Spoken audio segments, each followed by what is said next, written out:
Memang ada beberapa orang yang mengatakan bahwa kubah emas itu adalah buatan Yahudi untuk memalingkan umat Islam dari bangunan asli Masjidil Aqsa itu sendiri.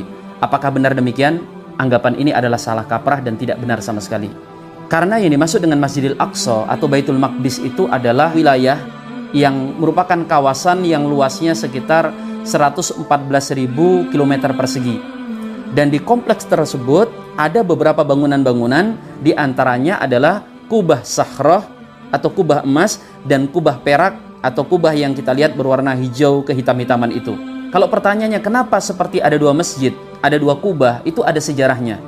Tentang sejarah Kubatus Sahrah, itu dalam sebuah riwayat dikatakan ketika pembukaan Masjidil Aqsa, Sayyidina Umar bin Khattab mendapatkan informasi dari beberapa pendeta Nasrani bahwa ada batu yang itu adalah batu tempat berpijaknya Nabi SAW saat dimi'rajkan oleh Allah Ta'ala.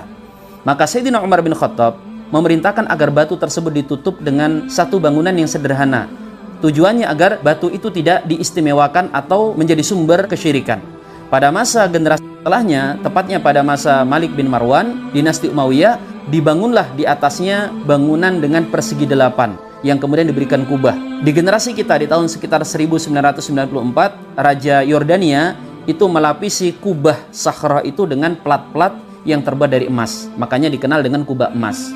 Orang-orang Yahudi berkeyakinan bahwa batu tersebut adalah tempat ketika Nabi Ibrahim meletakkan kepala anaknya ketika akan disembelih. Sedangkan kubah perak atau yang kita lihat berwarna hijau kehitam-hitaman itu adalah kawasan tempat sholat di masa Umar bin Khattab. Kawasan tersebutlah yang kemudian digunakan sebagai tempat sholat.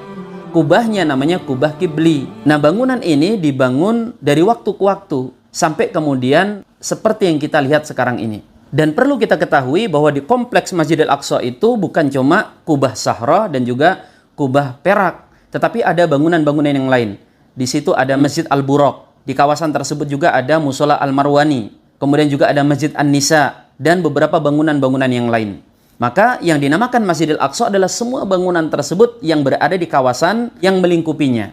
Maka justru mengatakan bahwa Masjidil Aqsa itu adalah yang kubah hijau saja, jangan-jangan itu yang diinginkan oleh Yahudi. Karena orang-orang Zionis Yahudi itu menginginkan mencaplok kubah Sahrah. Karena mereka meyakini batu yang ada di kubah tersebut adalah situs suci milik mereka. Maka yang benar, Masjidil Aqsa adalah kompleks yang menjadi tempat bangunan-bangunan di kawasan tersebut. Kita memohon kepada Allah semoga Masjidil Aqsa yang sedang ditawan lekas dikembalikan ke pangkuan kaum muslimin.